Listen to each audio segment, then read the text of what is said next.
Welcome back and thank you for staying with Checkpoint. It's finally the second hour of the show. Time to delve deep into matters governance, evaluating some of the political statements that have been said in the course of the week and evaluating equally the gravitas, the weight they hold in the current discourse. I'm joined by two gentlemen on the round table, expecting a third guest in just but a few, who will usher in once he arrives. I'm joined by Gabriel Mudhuma, who is an expert in matters governance. It's a pleasure to have you with us, sir. Karibu sana. Thank you. I hope you had a fantastic week. It has been. Looking forward to the Africa Climate Summit. Oh, totally. Yeah. Hope everything goes well. Yes. As planned. Yeah. And I think it will be an amazing meeting. Okay, great. Equally joined by Leonard Kafafa. Asante sana for your time. It's a pleasure to have you with us, public policy analyst. Hope you had a fantastic week. I had a great week, and the pleasure is all mine being here. Asante sana for your time, and equally keeping time. I had a whole introduction in terms of Mambo ni matatu, guests ni watatu, but now we have two guests. The show has to go on. We're waiting for Fanya Mambo Kinuthia, who is a lawyer. So gentlemen, let's take a look at what the president had to say in the course of the week. He came out firmly to deal with matters corruption in the country, where he mentioned there are only 3 options for the corrupt in the country. That statement attracted its fair share of criticism from the civil society, the Law Society of Kenya, even a section of legislators who mentioned that the president's utterances call into question the government's commitment to the right of life in the country. Let's listen in to what the president had to say and the reaction thereafter. Kama wewe ni mwizi ya ng'ombe, mambo ni matatu. Uhame Kenya, uende jela, ama usafiri uende mbinguni. Hakuna maneno mengine. Wafisadi wote maneno yao ni 3. Number 1, wahame Kenya. Number 2, waende jela. Number 3, wasafiri waende mbinguni. Hakuna maneno mengine. Mimi nimewaambia hao wakora wote, wezi wote, matapeli. Nimesema hawa watu mambo yao ni 3. Si ndio? Either wahame Kenya, ama waende jela, ama waende mbinguni. Hakuna dawa ingine. Kesi watoe na wao wenyewe watoke. Nyinyi mnanielewa? Tunaelewana? Na nimewaambia mambo ni mangapi? 3. Wakitaka kuniletea kisirani, either wahame Kenya, ama nitawaweka jela, ama wasafiri waende mbinguni. The President of the Republic of Kenya must apologize to the Kenyans and all businessmen who are doing their businesses in this country. Yes. Those utterances associated with a person occupying the office that he occupies is actually a threat to national security. We shouldn't have a president who threatens people that don't agree with him on anything in public. Going to heaven basically means that you'll be killed. It's unfortunate to hear from a head of state, because that borders what we call the postic statement. The demand that we want to make on the president is to not only withdraw and apologize for those very, very unfortunate remarks, but also to allow the due process of law to take its course to its logical conclusion. Sasa Kenya hii imekuwa ni yake. Anakuambia wewe toka. Na wewe umezaliwa hapa Kenya hii, yenye nchi yako wewe unajua. Mtu anamwambia wewe hama. Uhama waende wapi? Alafu hama sivyo akuleke yeye kwa jela. Ndiye anakushtaki wewe na yeye afunga wewe. Tena amesema nitakupeleka wewe jela. 3, atakupeleka kwa Mungu. Alikusema atakuua. Hiyo ni utawala aina gani hii? Hiyo ni Kenya gani hii? All right, so Mambo ni matatu and guest finally ni watatu. Fanya Mambo Kinuthia joins us on set. Karibu sana wakili. Thank you very much. It's a pleasure to have you with us. I'll start with Mudhuma. As usual. The criticism in terms of what the president said, how should we treat it? There are those who mention that perhaps we should look at it as, you know, the criticism he's receiving is simply political noise, deterring him in the fight against corruption. And there are those who think that the words coming from a head of state should actually be treated as a threat to national security. What say you?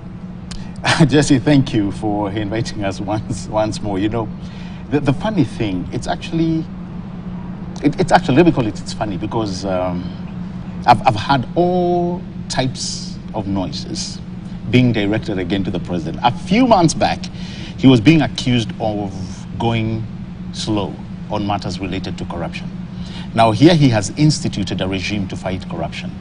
And now he's getting the bubs. It's as cynical as they come. Now, the president is addressing a specific group of people. He's actually directing those words to a specific clique of the people who we know very well. They are very well known. And I think you saw immediately after he got sworn in, there's a radical move that he made by actually making the judiciary financial independence. He went on again to do the same to the National Police Service. And I think what he was trying to do is to start, that's why I believe his fight against corruption started. Okay. And we all say that corruption fights back. This is what we are seeing. Just the other day, when the former governor of Kakamega was taken in by the EACC, same people who are accusing the president that he's slow on fighting matters corruption, they were there to say that the man is innocent. So I think we need to get to a point where somebody must fight corruption. Yes, it starts by words, but I'm so sure the action will follow. And that's what I want to see. We need to see people going into jail. We need to see people serving prison time. And by the way, when you put apples to apples, this is how me and you, we've been here so many times. We've had guests who are saying, no, Kenya needs to go the Singapore way. This is how Singapore started. All right. You need to be very deliberate to fight corruption. We have been in this city, Jesse, and we have seen what people who wield power, people who are close to the establishment, we have seen the kind of damage that they've done to the common wananchi. Just because you have the ability to mess around our judicial system, and it has happened in the past. And I'm not saying that people should not be, given their chance to, go through the whole hog of the judicial merits. Okay. No, that's not what I'm advocating. But we know people who have mastered the system so well. I told you last time I was here, people know how to be corrupt and get away with it. And I believe where the president has gotten is, he had to say Mambo ni matatu. Because this is where you need to start. He knows very well. We were a few years back, and we were talking about a company like Nakumat. 18 billion shillings worth of suppliers' money was siphoned. And we had a paper that said where that money went. It was siphoned out of this country to buy apartments in Dubai and Canada. That paper is there. So I think, and I'm not just giving you a case of one business alone. There have been so many people who have gotten away with corruption, and this issue that the president was directing his real anger at is something that we all know. We have actually been talking about the sophisticates of corruption in this country. So on this one, I support him 110%. It needs to start somewhere. The only thing sometimes I really look back and say, this should have started sooner. Well, it should have started earlier. But I'm glad it has started anyway. Right. And I cannot wait to start seeing heads roll. Well, so where the rubber meets the road, Leonard, the Constitution gives certain guarantees: right to life, perhaps right to property, and live anywhere within the boundaries. And these rights can be taken away by the court in certain cases. And what the president's words have been loosely translated is perhaps it might hamper on certain freedoms, especially those who might be perceived as corrupt. So, translating the president's words, what would you get out of it? Is the government committed to the right of life from where you sit? I think the president has demonstrated in the past that he is committed to the rule of law. And I doubt that his words can be construed to mean that he wants to sidestep the law and engage in extrajudicial means of ridding us of corruption. I don't think so. I think his is basically a stern warning to corrupt people. He has singled them out. If I may piggyback on what Mutuma has said, he has singled out a specific category of people. The Wakora, the Wezi, the Wafisadi, and he's put them on notice, telling them that it will not be business as usual. And piggybacking again on what Mutuma has said, he has empowered institutions. He's gone out of his way to empower institutions to deal with corruption. He's released funding for the judiciary. Okay. He has not only released funding for the judiciary, he has gone on and appointed judges that had been, whose appointments had been withheld by his predecessor. He's gone on and appointed them. He has released funding, made the police service, the funding for the police service autonomous, you know. So there are institutions that have been empowered by the president, and these are the ones I believe he'll want to rely on to execute his threats. The Mambo matatu. It's not going to be extrajudicial. It's going to be within the confines of the law. That's what I think. All right, interesting. So, Wakili, as you come in, reading what Amnesty International had to say about the president's words, they say that it constituted a threat to people involved in court cases over ownership and control of Mumia's sugar company. So I guess my question to you as the lawyer in the panel, is there a chance of a threat being posed to the judicial arm of government in terms of due process of the law being followed to the logical conclusion from where you sit? Thank you very much. You know, before we even get to the law itself, I mean, let's be bluntly honest with ourselves. You cannot say, and I worry deeply when I see Mr. Mutuma here telling us that the president wants to fight corruption. You cannot say that you're out to fight corruption when a huge section of your cabinet first had to have corruption cases against themselves dropped. Kakistocracy is a system of government where you have not the most qualified, not the best people within the country running the government. We wanted a meritocratic government. We wanted a government where the people who have first been selected to cabinet are people who you would say are people of integrity. But now we are having a challenge. First and foremost, you tell us you're fighting corruption. Then we look at your cabinet. I mean, Mithika Linturi once told us that he has 33 cases to his name. He said it himself. In fact, he said it's an understatement to say that he has court cases. He has 33 of them. And some of them were criminal in nature, and they were all dropped. I think if we are going to fight corruption in this country, let us begin by not having no sacred cows. But you cannot say Mambo ni matatu, and then cabinet has got some sacred people whose corruption cases were immediately dropped when they were appointed cabinet secretaries. This, in the view of every Kenyan, is unfair. If cases are going to be dropped, this is a bottom-up economy. It's a country where they are saying that they are going to start with the least in the society, coming up towards the most ones who are. Ni wangapi wameiba kuku za wenyewe ambao cases zao they were dropped? How many people do we know who stole a sufuria or who have a case of a simple assault? They beat the wife one slap, and I'm not supporting gender-based violence, and today they are wallowing in cells. Yet we have cabinet secretaries who had grave accusations and allegations against themselves. So, and even in the Bible, it is wrong when you come and have one set of rules for the rich and another set of rules for the poor. So what is happening in this country? Before you even talk of fighting corruption, let us look at cabinet. If we are going to fight corruption, let us open it. Let us start with the richest. Let us start with the most proficient people. Look at a name like Goldenberg, and you look at some of the people who were mentioned in Goldenberg and the positions they hold in this government today. Look at Anglo Leasing. Some of those names are still in this government. So we cannot talk of fighting corruption when we have in cabinet people who have got their names stuck right in the middle of it. We have to start thinking of fighting corruption by starting from the center and saying anybody who holds a public position and has been implicated in corruption must first step aside so that Kenyans can see that this is a fair fight. But in my opinion right now, it doesn't look fair. It is skewed towards a few. In terms of the legal aspect, just briefly. Now, legally, my good friend, he started by saying, na hatuta entertain kesi kotini. Watoe hizo kesi kotini. You know, when you tell people to remove a case from court, the judiciary is not supposed to take instructions from anybody. If anything, it was wrong for the head of state. And I think that is one part that he needed correction. It was wrong for the head of state to tell people to withdraw their cases from court. That is not within his jurisdiction. I think if these people are guilty, who determines that someone is guilty of corruption? It is the courts. The courts should have taken the whole process. It should have gone through due process, and then somebody should have been convicted, and then now we can say there's a process.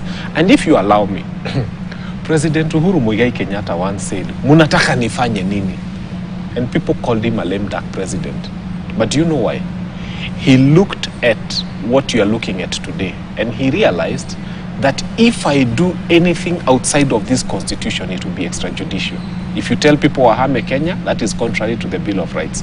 If you tell people wataenda jela, they have to go through the due process, Article 20 within the Bill of Rights. They have to go through due process. And if you tell Kenyans that waende binguni, we don't go in our physical bodies. So if you volunteer to kill yourself, you can be accused of attempted suicide. Actually, it's provided for in the penal code. Okay. So we do not have an opportunity for those three within our law.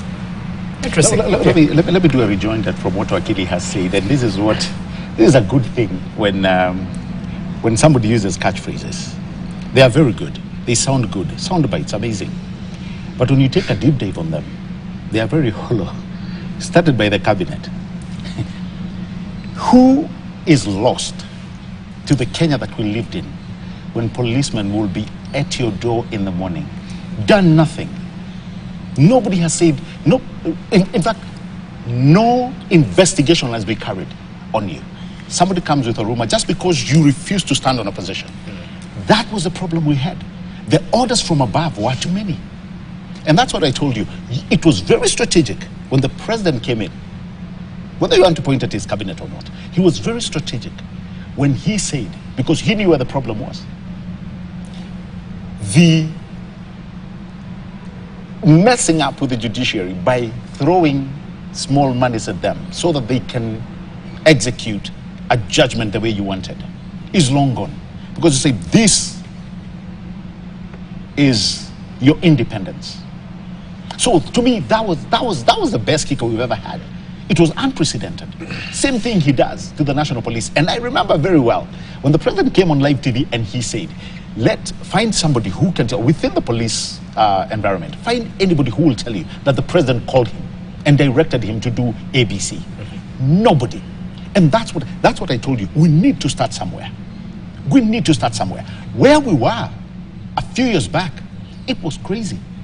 If you did not, I mean, how many cases, Jesse, how many cases were we here when you were being told, KRA wametuma kwa ofisi yako? So many. And to me, that was where the problem was. So I told you earlier on, the major problem we seem to have sunk ourselves into was where people knew how to bend the law and get away with it. That they can take you to court just because they know you don't have the financial weight. And they put that case in court for years. If there's something we have to give to the president, is that he did not wake up one morning on August 22nd and decided to run for office. This is somebody who has been one of the youngest members of parliament to ever serve in our parliament. Okay. He moved there, he became a minister, at a very tender age. He went to agriculture, to education, he became a deputy president. He is the current president now. If there's one thing we must give to him, is that he knows how things work. He knows where the loopholes are. And that's what you need to fix. Sometimes we say, look at what you've brought up. But look at the charges that were being presented. I have seen some. And I was really like, who drew up these charges? Because you can tell, just because somebody did not want to sing a certain tune, they have been presented in court. How many people were being threatened day in, day out because you held a certain position? And that is why the president was very strategic to institute those measures towards financial independence, to ensure that it is not business as usual where you say, I'm going to use KRA, I'm going to use so-and-so, I'm going to use... I'm glad he brought the issue of golden bag, because to me, that gives you, that strengthens the result that we are talking about. Somebody who knew how to use and to manipulate our judicial service system. That is what we are running away from. And if need be, the president adds another Mambo ikuwe manne, I will support him. But for now, let's keep it Mambo ni matatu. Jesse, may I just add something? Sure. The DPP nominee the other day, who is an insider, by the way, having come through the ranks in the office of the deputy of the director of public prosecutions. The DPP nominee said, when he was asked why charges had been dropped against members of President Ruto's cabinet, he said it's because a lot of those investigations had been shoddily done, and in most of those cases there was no proper evidence adduced that could withstand the rigors of a full trial. So he wanted to, the decision to withdraw those cases was to save the government and the public money, resources, basically, that would have gone into a lengthy trial, which would have been an exercise in futility. To me, that is also a euphemism for a political witch hunts, you know. It says those cases that were investigated and presented before courts, then were political witch hunts. So this is starting on a clean slate now. And the way I would look at it, me speaking as an individual, is not to evaluate President Ruto's government retrospectively, not to evaluate President Ruto's cabinet retrospectively, see what they've done in the past, but going forward, see what they do, whether they engage in any acts of corruption, and how he takes action against them. That's the way I would look at it. Yeah. Okay, Wakili, a lot has been said. Rejoinder before we shift focus. I think the problem with people is that sometimes one day this shoe will move from the foot it's on to the other foot. It should never be allowed, first, that a president can stand on a public podium and say that people need to withdraw cases from court. Because if you are the person who had filed that case in court and you're being told that by the person who is the commander-in-chief of this nation, all the armed forces are under him, all the police are under him, they take instructions from him, you have no choice but to withdraw that case. In my honest and humble belief, if you have a case that you feel that the state feels is a case that shouldn't be in court, let the judges decide. You've already said, you cannot speak with two sides of the mouth.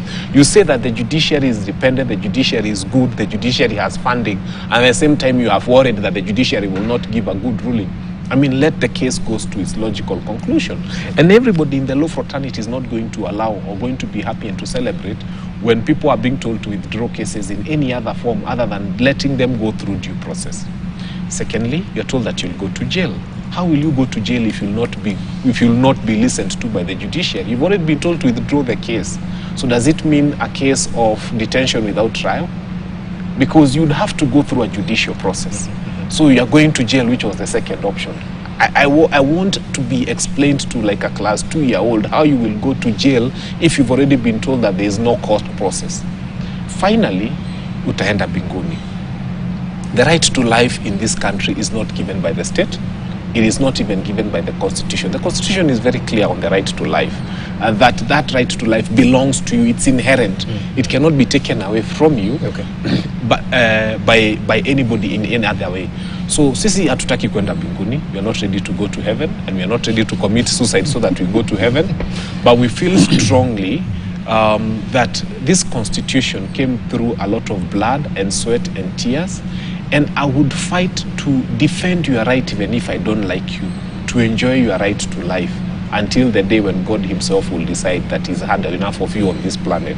So let us not take these things lightly. Let us not take them with let us find a way to fight the corrupt in this country without necessarily giving us those three options, because all of them are extra constitutional, whichever way you look at them.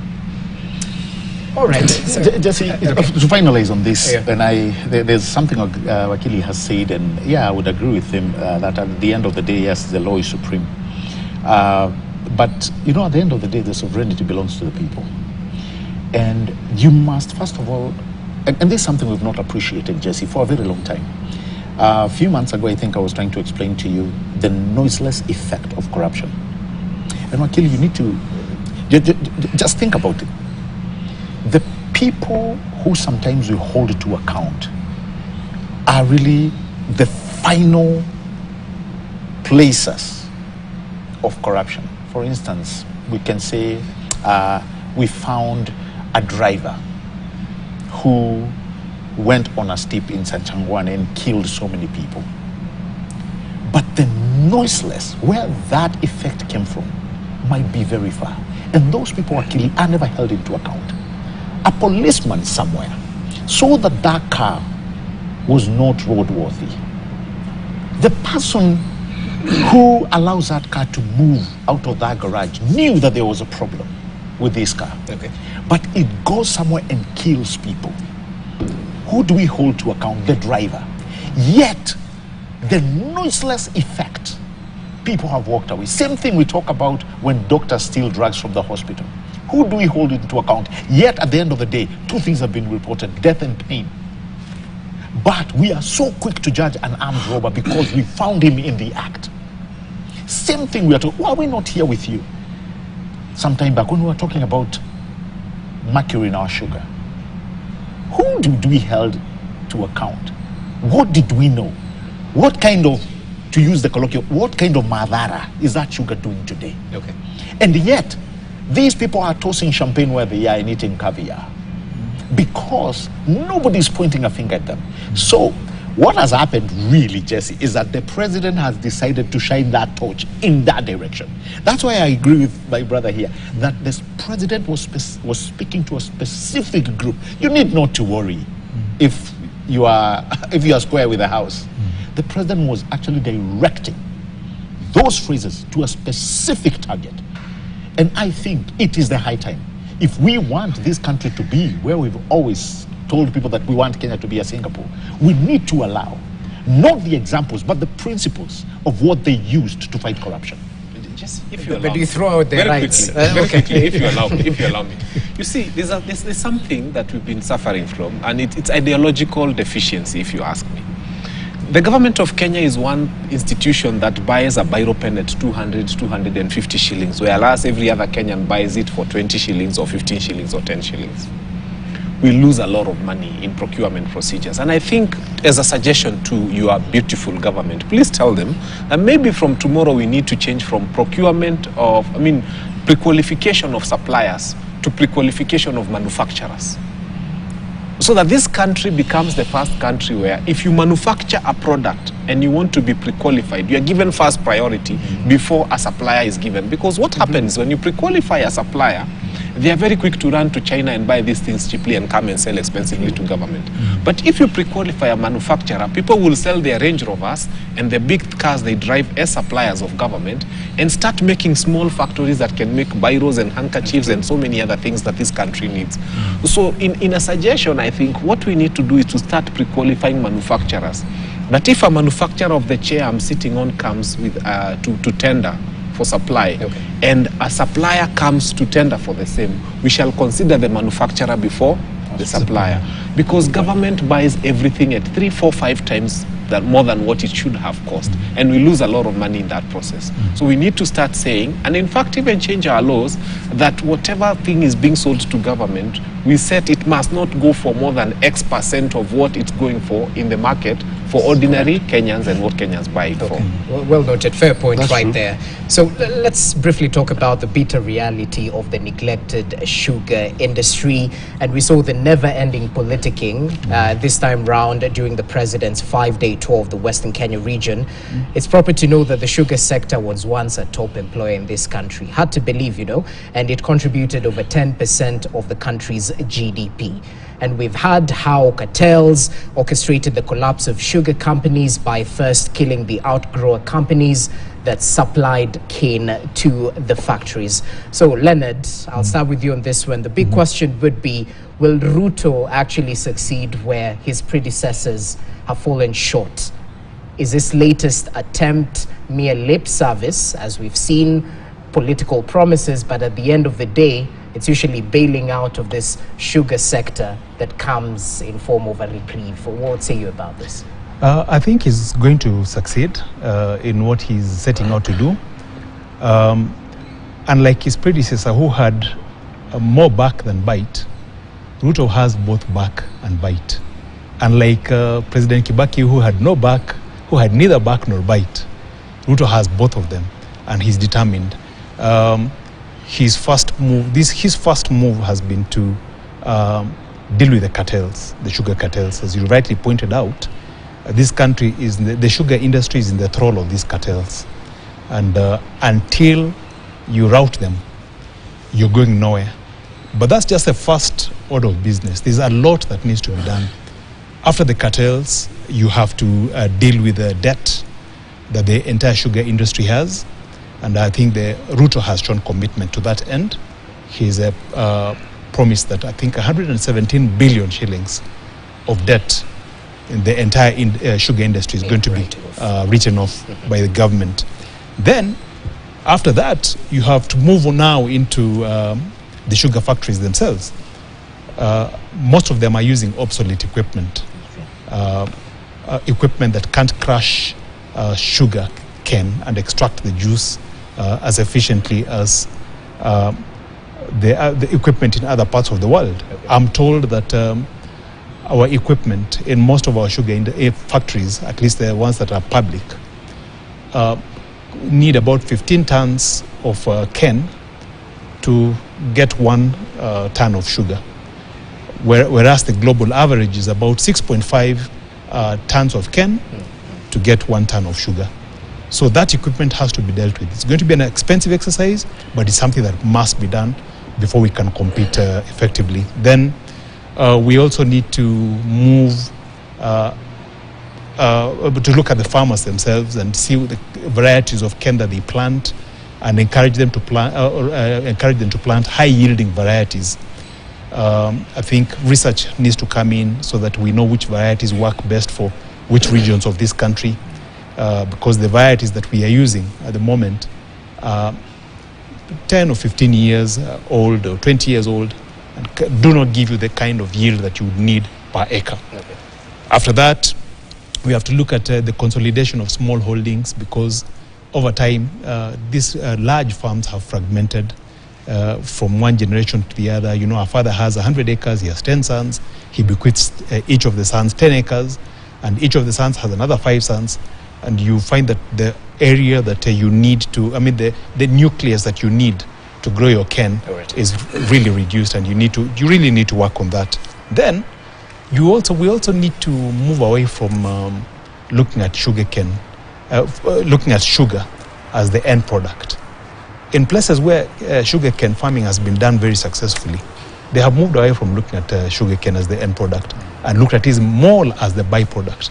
Because sugarcane, the crop itself, has about 3 derivatives that you can get from it.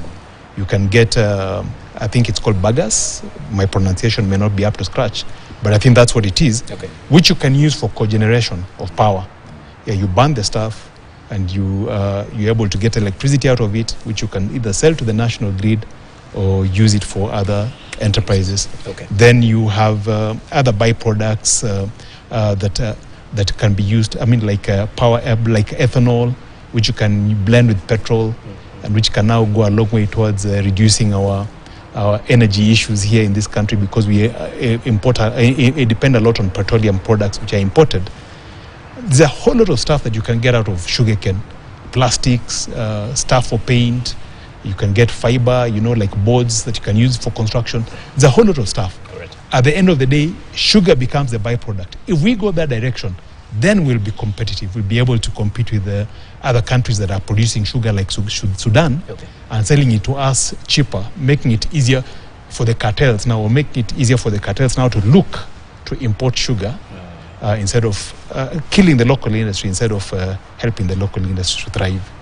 Yeah, so there's quite a bit. And Wakili, as you come in, because the issue right now we've heard of cartels and barons that import cheap sugar and sell it at 4 or 5 times the landing cost. How do you ensure they're weeded out? Because you raised your raised issues around how the president has pushed certain individuals to withdraw cases from the courts.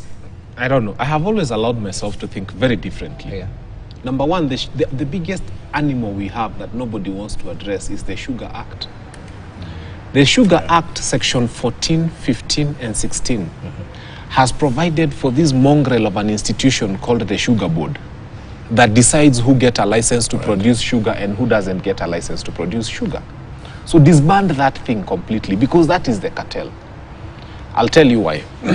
A milk farmer will milk his cow, take that milk to his own kiosk, and add value to that milk by making it tea.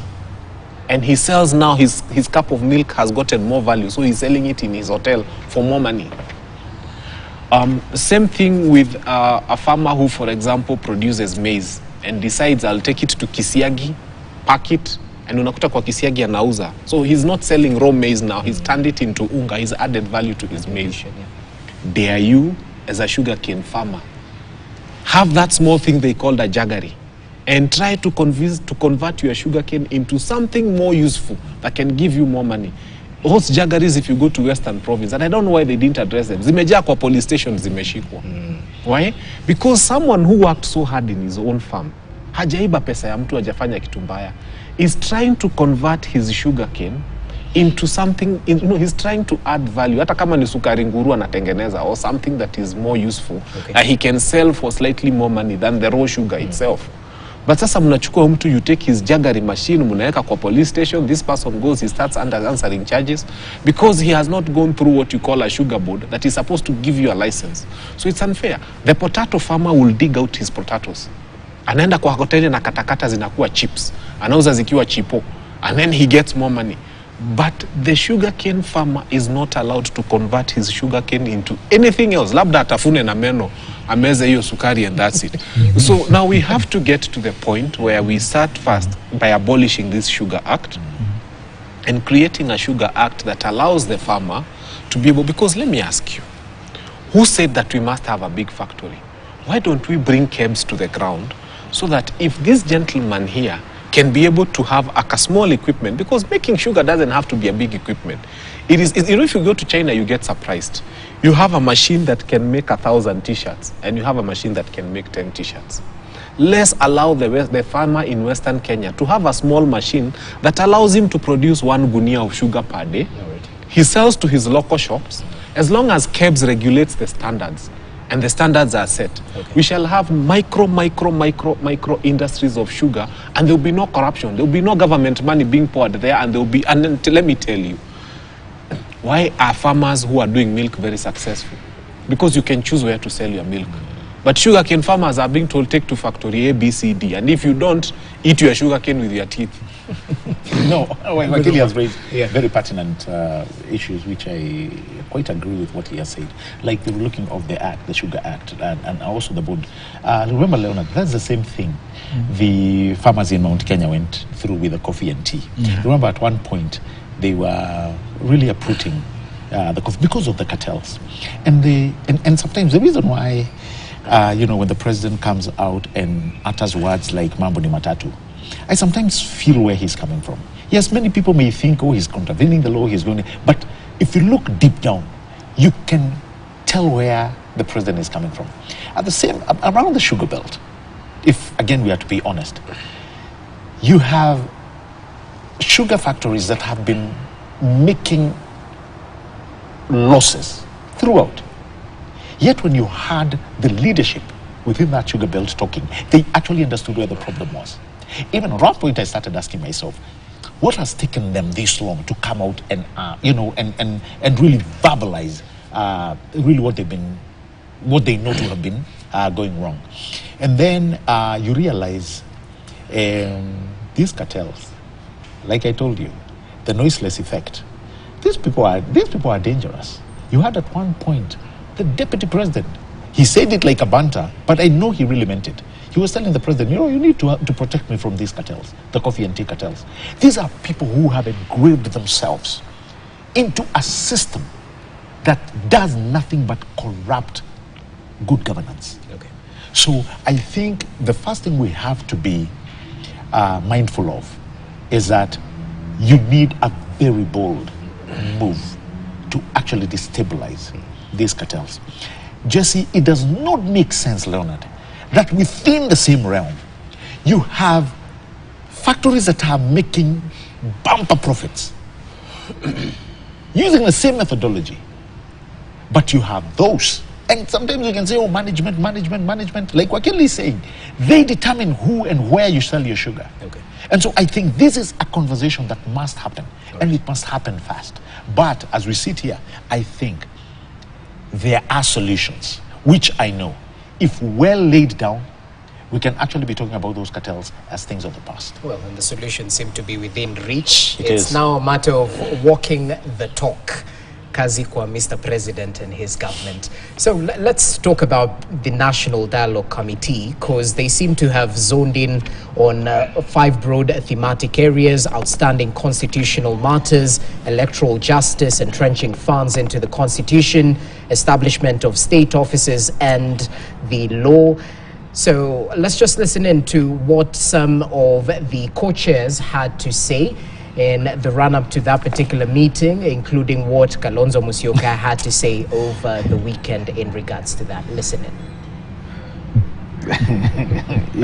You watermelon had the name. What did he just say? He was misquoted. Kimani has just said that the number one item as prioritized is IBC.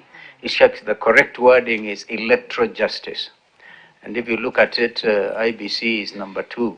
So that we look at all the issues around electoral justice, including IBC, because of the urgency of the matter. And we do expect that in the next few days, Kenyans will be submitting their memoranda to the National Dialogue Committee.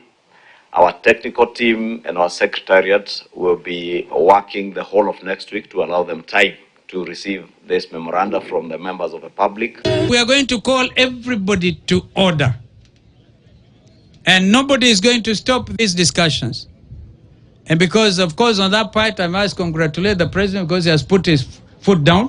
Anasema zungumzo endelee. Na kwa sababu ya kuonyesha msimamo huo, hata na sisi tunazidi kumtambua.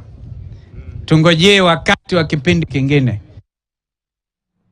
Okay, so some of the sentiments that have been shared in regards to the National Dialogue Committee, I think that opened their doors to members of the public to add their voice on the thematic areas they'll be covering in terms of public participation. Interesting times we live in. Wakili, I mentioned the 5 thematic areas. There are those who might criticize them that perhaps they lack specificity in terms of what exactly Kenyans were agitating for while going to the streets, and perhaps they criticize them in terms of not propagating, or rather propagating selfish leadership. What say you about the thematic areas and the progress so far? Thank you. I think first and foremost, this dialogue committee has brought out the weaknesses in each of our leaders. Because by and large, we expected the agenda of Mwananchi to be on the table and to be on every public platform. And I pity the people of Mount Kenya where I come from, because the deputy president keeps coming to Mount Kenya and telling the people, watu hawataingia kwa serikali, they will not have a handshake. And it appears to the people of Mount Kenya that Raila joining government is a bigger problem than, their drunkardness for the people there, or coffee or tea, or some of the grave challenges we have where primary schools now have a very low intake in terms of how many children are going to primary schools because our young men decided otherwise, and so on and so forth. So I think the agenda of the Mwananchi is not on that menu. Because when they talk of things like entrenching NGCDF and entrenching the office of the Prime Cabinet Secretary, which they don't want to shout so much about, but now Mudavadi now is happy to have these talks because he was Prime Cabinet Secretary of something that did not exist. And when they talk of things like now the office of the official leader of opposition, you realize that those positions are good for the people who are ready to occupy them. But the challenges of Mwananchi might remain long after Bomas is gone, because the issues of Mwananchi don't appear to be on the menu. And if you ask me, a deliberate conversation about the cost of living should have been there. And one of the easiest ways to have that conversation is to start saying that we lose 1/3 of our money to corruption, 1/3 of what we collect. And it's a lot more because counties don't declare what they collect. So if you put together what counties collect, we lose a lot of money in this country. And I think the conversations should be about, should government continue buying printing paper, for example, or should everybody be coming with one leaf of paper if they want a document printed for them? I think we just need to start having conversations around a third of our budget is $1 trillion shillings. Before we go into taxing people more money, how do we ensure that we are not losing a lot more of it? But in my view, those conversations are very elitist, and they will favor the political class more than they will favor the monarchy. Okay, rather harsh, but Leonard, as you come in, the question at hand, what changed in the last 12 months that we find ourselves in a constitutional moment, or is it an economic moment? You know, because we had the BBI coming through, and unfortunately it wasn't quite the constitutional moment as it faced various hurdles. Is this conversation, this dialogue, truly about Wanjiko, truly about the advancement of our political space from where you sit? I'm inclined to agree with Wakili here that this was never about Mwananchi. Mwananchi was never in the cards. Just like BBI. BBI was about a political pact between two gentlemen, and that needed the constitution to safeguard. There was a handshake, and there was an agreement to share out positions. And this agreement was ostensibly to be entrenched by the constitution. That is why you had BBI. And thank God it was killed by the courts, rightfully so in my view. So this other process that we are seeing is no different from the BBI. It's all about political jostling, about sharing political positions, about sharing political power. It's a handshake by some other name. I mean, when you look at the proposals and the thematic areas, as Wakili has rightfully pointed out, establishment and entrenchment of certain state offices, like the office of the Prime Minister and the office of the the official opposition leader. You know, that is politics. Where is Mwananchi in all this? Yeah. Cost of I've always maintained that the opposition at the time they were going for Mandamano had moving targets. Whatever it was they were proposing was always a shifting target. You know, initially it was cost of living, and then it morphed into the new flavor of the day, whatever it was. It became corruption, it became inclusivity. It kept changing by the day. Okay. So we have a sort of bastardized collection of views that have come up, and we are trying to work something out of it, basically to pacify political positions. For me, this is all about easing tension. Yep, it's all about easing post-election tension. We had a winner, we had a loser. The election was very closely contested. People felt aggrieved.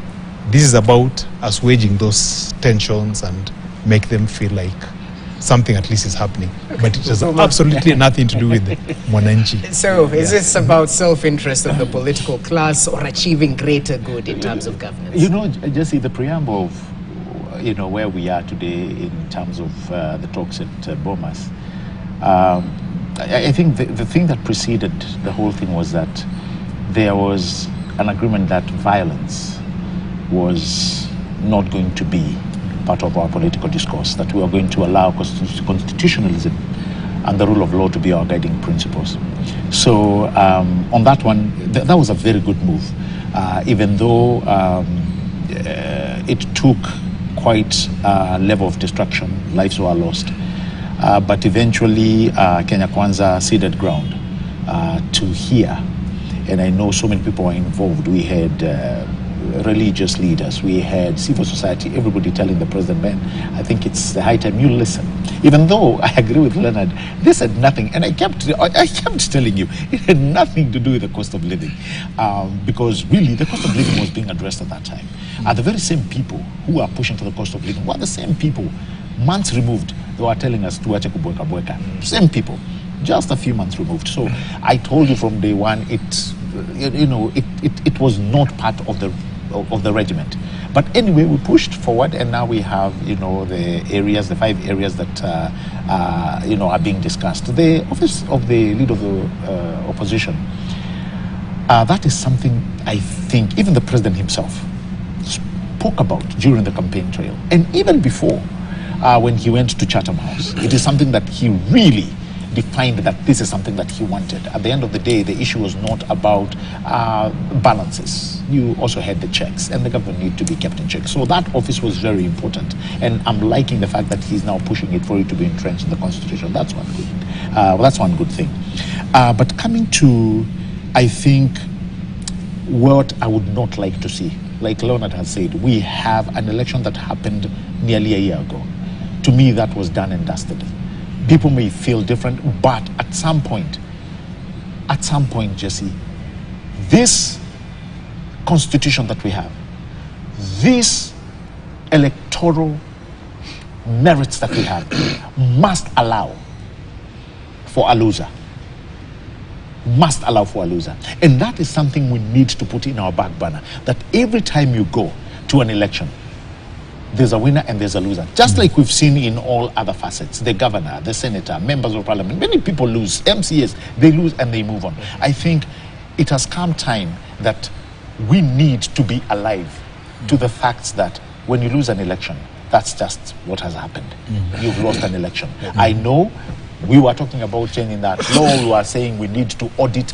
If that comes, I'll be among the first people who will rain out and call by brigade.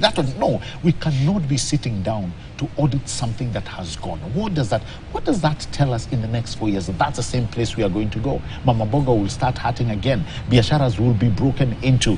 Lives will be lost. No, I think we have come to a place, and I like these discussions, where we agree that violence is not going to be part of our political discourse. The other thing which I think is of importance is, even after the ceding of ground, is that there is a hefty agreement that there's no joining government or nusu mkate, and that these talks are happening in, what is it, Italian or the French? There's something called the Oberima Fides. Utmost good faith. Oberima Fides, yes. Utmost good faith. Utmost good faith. I think they are happening on that banner. Right. Utmost good faith. And I believe if it's utmost good faith, let it be shown by both parties. Final comments around. He's spoken about 2 things that touch my heart. The first one is on BBI. For me, I was pro BBI 100%. I still am. The people of Mount Kenya needed BBI very badly. They are the ones who shouted it. Now they are crying. They are fighting, killing Chagala. Especially when they are going for bursaries. They are complaining that other regions are getting more money than themselves. And I've always said to the people who are getting more money, please do not be worried. The people of Mount Kenya are not saying that yours be reduced. We are just saying that where yours came from, keep that, but we want more for ourselves from the same place where you got that. So let it be very clear that when we say we want more money for our region through BBI, we are not saying that those who have Wanyanganywe. We are saying that from where you got yours, we can always get slightly more because our population is higher. Having said that, on the issue of elections having been done and dusted, and this is the last thing I'm going to say, you know, there's a church in Kenya that was called Helicopter Ministries. And these people believed that a helicopter will come and grab them and take them to heaven. That is a fundamental belief in that church. Now, you can imagine that person was given a voter's card like you by an institution called IEBC. And when you are queuing with your wisdom and your understanding of what it is that you are doing to queue, this person was also given a voter's card to come and choose who the next president of the Republic of Kenya will be. I think over and beyond institutions, we need to think of a way to deal with Kenya's gullibility. Because a person who believes that a helicopter will take them to heaven then virtually also believes so many other lies politically. And those people are too many, and they always land us in problems. They removed people from ICU wards and took them to some place in Tanzania to be given some funny boiled water. And those people died along the way, and others came. And I can tell you now, you see that person in Loliondo also has a voter's card. Another one who was told that a funny small chicken will give you a nice egg, and everybody was doing kekwe legs. And now those people also have got a voter's card in their pocket, and they are supposed to vote for you, the President of the Republic of Kenya. I think beyond institutions, we need to start thinking, who are we giving voters cards to? And instead of that BVR kit for checking whether it is you who is voting, we have something to check whether your brain is supposed to have a voter's card in the pocket in the first place. Thank you. Okay, on the line note, Kafafa, finally, briefly. Wakili, let me just tell you this. There's an American expression, a sucker is born every minute. We will always have suckers. Always. That's a given. Yeah?